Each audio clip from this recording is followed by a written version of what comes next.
In the history of the internet, a few things have been as controversial and persistent as piracy. It's a story of innovation, rebellion, and above all, access.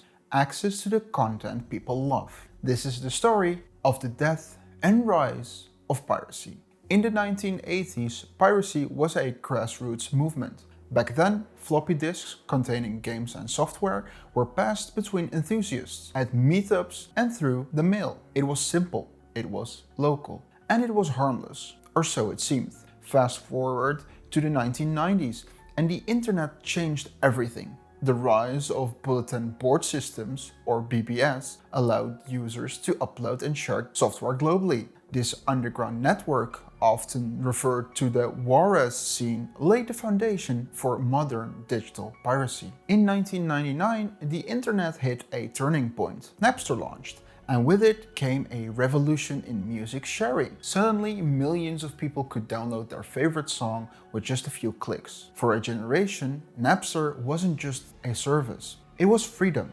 Freedom from expensive CDs, from limited radio playlists, and from waiting for stores to open. But freedom has its costs. Napster's rise led to an avalanche of lawsuits. By 2001, the platform was shut down. Yet, the damage or the progress, depending on your perspective, was done. Piracy was now mainstream. Where one service fell, others rose. In the early 2000s, BitTorrent technology became the new frontier for piracy. Instead of centralized servers like Napster, torrents allowed users to share files directly with each other. It was decentralized, faster, and nearly impossible to shut down. And no name became more synonymous with piracy than the Pirate Bay.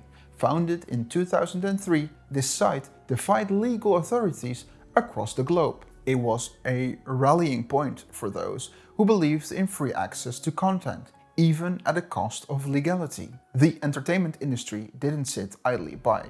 Reports claimed billions of dollars were lost to piracy annually. Movies, music, video games, no medium was safe. Studios ramped up legal efforts, governments introduced stricter anti-piracy laws, and campaigns like "You wouldn't steal a car" filled cinemas. And then something remarkable happened. Instead of fighting piracy head-on, companies like Netflix and Spotify created a solution. They made content easy to access, affordable, and most importantly, legal. For a time, it worked. Global piracy rates dropped as consumers flocked to these platforms. But the story doesn't end there. In recent years, streaming services have multiplied. Disney+, HBO Max, Amazon Prime, and countless others. Subscription fees have risen, and content has been split across so many platforms that paying for it all almost feels impossible for many. Consumers are frustrated.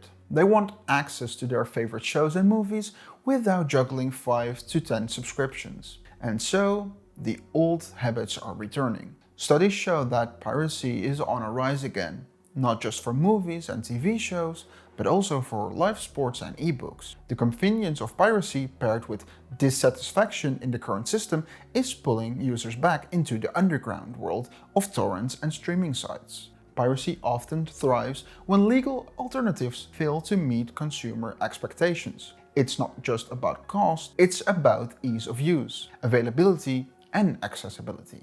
If those needs aren't met, piracy fills the gap. And while the industry has adapted with stricter DRM, aggressive takedowns, and AI-powered anti-piracy tools, these measures are never a long-term fix. The battle against piracy is like a game of whack-a-mole. For every site taken down, new ones emerge. At its core, the story of piracy is about more than stealing. It's about access, frustration, and the promise of the internet as a tool for sharing and connecting.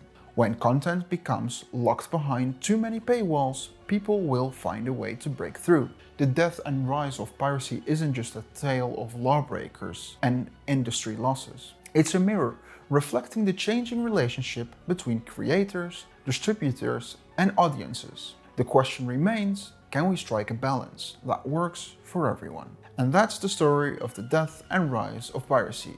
A tale that continues to shape the digital world we live in. If you found this video insightful, let me know your thoughts in the comments down below. Have you noticed changes in how we access content? Are there solutions you'd like to see? I would love to hear from you. Don't forget to hit that like button if you enjoyed this video and consider subscribing to the channel for more deep dives into tech and culture. I thank you all for watching, and I'll see you guys in the next one.